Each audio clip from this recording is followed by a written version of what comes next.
बढ़िया बढ़िया बढ़िया बढ़िया।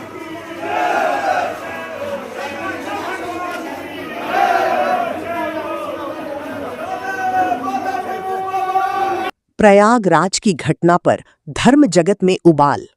शंकराचार्य अविमुक्तेश्वरानंद का बड़ा और तीखा बयान।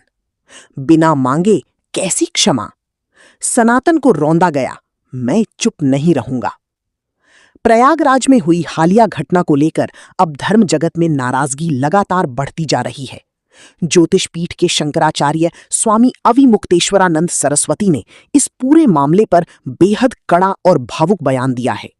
बलिया पहुंचे शंकराचार्य ने साफ शब्दों में कहा कि क्षमा तभी दी जाती है जब कोई अपनी गलती स्वीकार करे, लेकिन जब अपराधी को अपनी गलती का एहसास ही नहीं तो माफी का सवाल ही नहीं उठता। महर्षि भृगु की पावन धरती बलिया पहुंचे शंकराचार्य अविमुक्तेश्वरानंद ने प्रयागराज की घटना को लेकर गहरी पीड़ा व्यक्त की। उन्होंने कहा कि एक सन्यासी होने के नाते उनके मन में किसी के प्रति द्वेष नहीं है और वे स्वभाव से क्षमाशील हैं, लेकिन धर्म और सनातन परंपरा के अपमान पर समझौता नहीं किया जा सकता।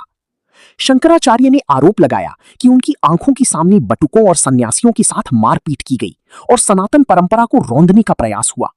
उन्होंने कहा कि इस घटना ने पूरे संत समाज को आहत किया है और वे इस अन्याय पर चुप नहीं बैठेंगी।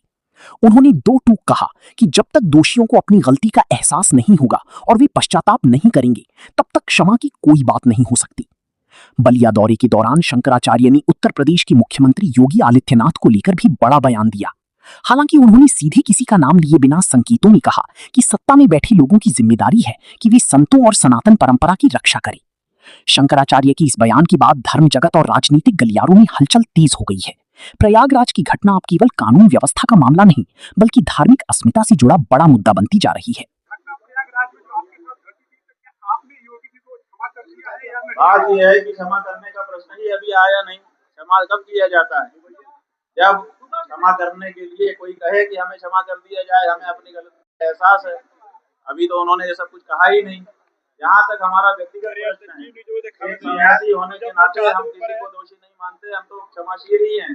लेकिन हमारे आंखों के सामने जिन भटकों को, जिन वृद्धों को, जिन सन्यासियों को, जिन महात्माओं को, जिन महिलाओं को मारा पीटा गया, सनातन धर्म के प्रतीकों को जिस तरह से रौंदा गया, उसके लिए कैसे क्षमा की जा सकती है, और वो भी बिना मांगे?